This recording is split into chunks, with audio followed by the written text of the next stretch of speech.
ፍሬሽማን ዩኒቨርሲቲ ተማሪ ያለው አስታውሳለሁ። በገባን በሁለተኛው ሳምንት አካባቢ እዛው 6 ኪሎ የሚገኘው ሰንዴይ ማርኬት ቼክ ለማድረግ ሄጄ ነበር። በወቅቱ ምንም አይነት እቃ የመግዛት እቅድ አልነበረኝም። ነገር ግን አንድ ልብስ ቤት ላይ የሆነ ልብስ ቼክ ለማድረግ ገባው። ከዛ በኋላም ከነጋዴው ጋር አንድ ሁለት መነጋገር ጀመርንና ሳላስበው መግዛት ያላሰብኩትንና ያልፈለግኩትን ልብስ ገዝቼ ወደ ዩኒቨርሲቲ ተመለስኩ። ወደ ዶርም ከተመለስኩ በኋላም ልብሶችን ቼክ ሳረጋቸው በጣም ስገረም ነበር። ማለት እንዴት ነው እንደዚህ አይነት ልብስ ልገዛ የቻልኩት ብዬ በጣም ገርሞኝ ነበር። እንደውም አት ሰም ፖይንት የተታለልኩ ሁሉ መስሎኝ ነበር። ለረጅም ጊዜ ማርኬቱ ላይ ያለው ሳይኮሎጂ አይገባኝም ነበር። የሆነ እቃ መግዛት ስፈልግ ለራሱ አንድ ጓደኛዬን ይዤ ነበር የሚሄደው። ከዛ በኋላም ጂሲ ያለው የዛሬ ዓመት አካባቢ ነበር ይህን መጽሐፍ ያነበብኩት። መጽሐፉም ኢንፍሉዌንስ ዘ ሳይኮሎጂ ኦፍ ፐርሱዌሽን ይባላል። በሮበርት ካልዲኒ ነው የተጻፈው። ፍሬሽማን ላይ ያጋጠመኝም ነገር የገባኝ ይህን መጽሐፍ ሳነበው ነው። ይህን ስላችሁ ነጋዴዎቹ የሳይኮሎጂ መጽሐፍ አንብቧል እያልኳቸው አይደለም። ነገር ግን በብዙ ጊዜ ልምምድ ምን ማለት እንዳለባቸው በደንብ ጠንቅቆ ያውቃል። ኢቭን ከዛ በኋላ እኔ ራሴ ብዙ የማርኬቲንግ ስራዎች ላይ እነዚህን ትሪኮች ለመጠቀም ሞክሬያለሁ። ይህ ቪዲዮ ቡክ ሪቪው አይደለም። ነገር ግን አምና መጽሐፉን ሳነብ ከተማርኳቸው ዋና ዋና ነገሮች ውስጥ ጥቂቶችን እነግራቸዋለሁ።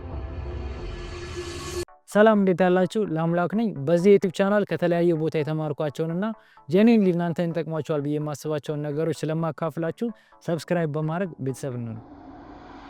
የመጀመሪያው ሳይኮሎጂካል ትሪገርም ሬሲፕሮሲቲ ወይም ደግሞ ዘ ትራፕ ኦፍ ታይኒ ፌቨርስ ተብሎ ይጠራል። ቀለል ባለ አማርኛ ስነግራችሁ አንድ ሰው ትንሽ የሚባል ነገር እንኳን ለኛ ሲያደርግልን ያንን ውለታ ወዲያው የመመለስ ፍላጎት ያድርብናል። ነገር ግን ከልብ በመነጨ ደግነት የሚደረግልንና የሆነ ነገር በመፈለግ የሚደረግልን ነገር ለይተን ማወቅ አለብን። ስለዚህ ሰዎች የሆነ ነገር ኦፈር ሲያደርጉን ግዴታ ሊሰማን አይገባም። አመስጋኝነት እኮ ጥሩ ነው። ነገር ግን ያንን ነገር መመለስ እንዳለባችሁ ወይም ማድረግ እንዳለባችሁ ግዴታ ከተሰማችሁ መጥፎ ሊሆን ይችላል። ሁለተኛው የሳይኮሎጂካል ትሪገር ደግሞ ታይኒ ፕሮሚስስ ትራፕ የሚባለው ነው። ቀለል ባለ አማርኛ ስነግራችሁ አንዳንድ ጊዜ ሳናስባቸው የምንገባቸው ቃሎች ብዙ ነገር ውስጥ ሊያስገቡን ይችላሉ።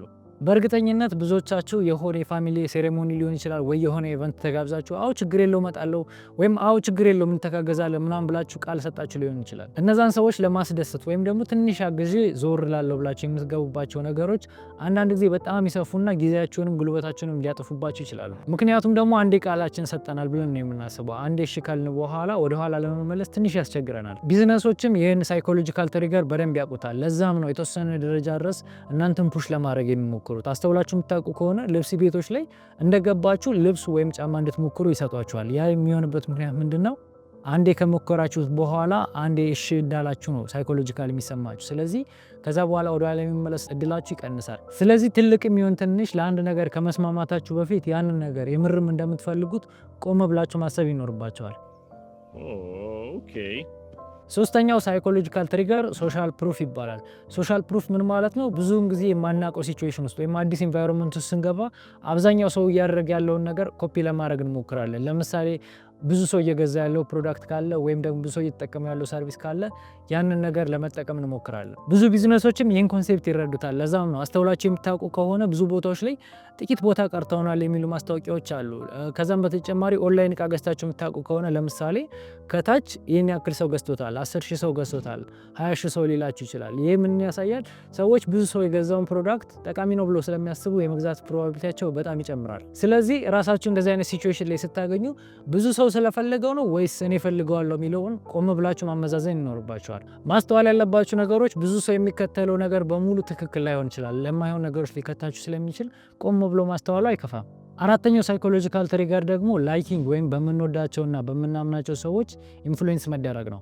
አስተውላችሁ የምታውቁ ከሆነ በዙሪያችን ያሉ ሰዎች ለምሳሌ የምንወደው ወይም ትረስት የምናሳድርበት ጓደኛችን የሆነ ነገር ሪኮመንድ ሲያደርገን ለመጠቀም እንሞክራለን። ለምሳሌ የሆነ አዲስ የተከፈተ ሬስቶራንት አለ ሞክረው ቢለን ኢቭን እኛ ለምግብ ያለን ነገር ያን ያክል ባይሆን ራሱ ያንን ሬስቶራንት የመሞከር እድላችን ይጨምራል። ይህን ስላችሁ ግን በዙሪያችን ያሉ የምንወዳቸውና የምናምናቸው ሰዎች ብቻ ማለት አይደለም። ከዛ በተጨማሪ ካሪዝማቲክ የሆኑ ፊቸራቸው የሚያምሩ ሲታዩ መልካቸው የሚያምር ሊሆን ይችላል። ወይም ደግሞ ተወዳጅ ባህሪ ያላቸው ሰዎች አፕሮች ያደርጉንም ተመሳሳይ የሆነ ባህሪ ነው የምናሳየው። ብዙ ቢዝነሶችም ይህን ኮንሴፕት ይረዱታል። ለዛም ነው አስተውላችሁ የምታውቁ ከሆነ በጣም ብዙ ማስታወቂያዎች የሚሰሩት በጣም በምንወዳቸው ታዋቂ ሰዎችና ኢንፍሉዌንሰሮች ነው። ሌላውን ተውትና በቀላሉ አንድ የምትወዱት ዩቲዩበር ወይም ቲክቶከር የሆነ ፕሮዳክት ሪኮመንድ ሲያደርጋችሁ የመጠቀም እድላችሁ ይጨምራል። ስለዚህ ራሳችን እንደዚህ አይነት ሲቹዌሽን ላይ ስናገኘው ያመንነውና ትረስት ያሳደርንበት ግለሰቡ ላይ ነው ወይስ ደግሞ ፕሮዳክቱ ላይ ነው የሚለውን ነገር ቆም ብለን ማሰብ ይኖርብናል።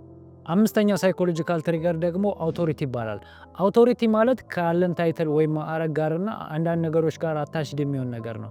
ለምሳሌ አስተውላችሁ የምታውቁ ከሆነ የሆነ ሕክምና ቦታ ሄዳችሁ ዶክተሮች የሚሰጡን የሆኑ ኦርደሮች ይኖራሉ፣ ወይም ደግሞ ውጤቱን አይተው የሚነግሩ ነገሮች ይኖራሉ። ነገር ግን ያንን ነገር ተረዳነውም አልተረዳነውም የስ ትክክል ነው ብለን ተቀብለን ነው የምንወጣው። ለምን ካላችሁ ዶክተሮች ናቸው። ምክንያቱም ያን የተለመደ ጋውን ለብሰዋል፣ የተለመዱ ኢኩፕመንቶችን ይዘዋል። ስለዚህ ዶክተሮች ከሆኑ ማመን ይጠበቅብናል ብለን የምናስበው።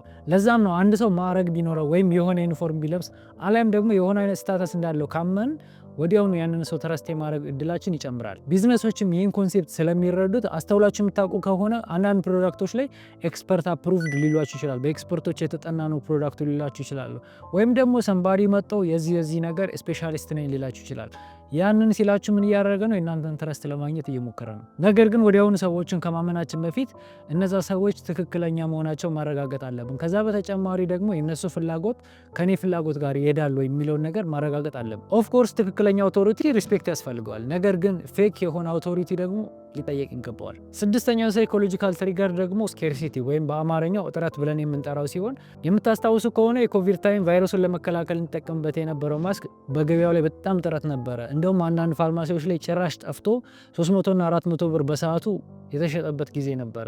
ያንን ጊዜ ስታስቡት በአመቱ ደግሞ ማስኮች በደንብ ተደራሽ ከሆኑ በኋላ ኢቭን ቫይረሱ ሳይጠፋ ሰው አቮይድ ነው ያደረጋል። ይህን ስላችሁ ደግሞ ኮቪድ እኮ የህይወትና የሞት ጉዳይ ነው ልትሉ ትችላላችሁ። ለዛ ነው ሰው እንደዛ የሆነው። ነገር ግን እሱ ብቻ ለመሆኑ የምታረጋግጡት በአመቱ በጣም ብዙ ማስክ ተደራሽ ከሆነ በኋላ በነፃ መሰጠት ከጀመረ በኋላ ሰው ጀስት አቮይድ ነው ያደረጋቸው፣ ያን ያክል አልተጠቀማቸውም።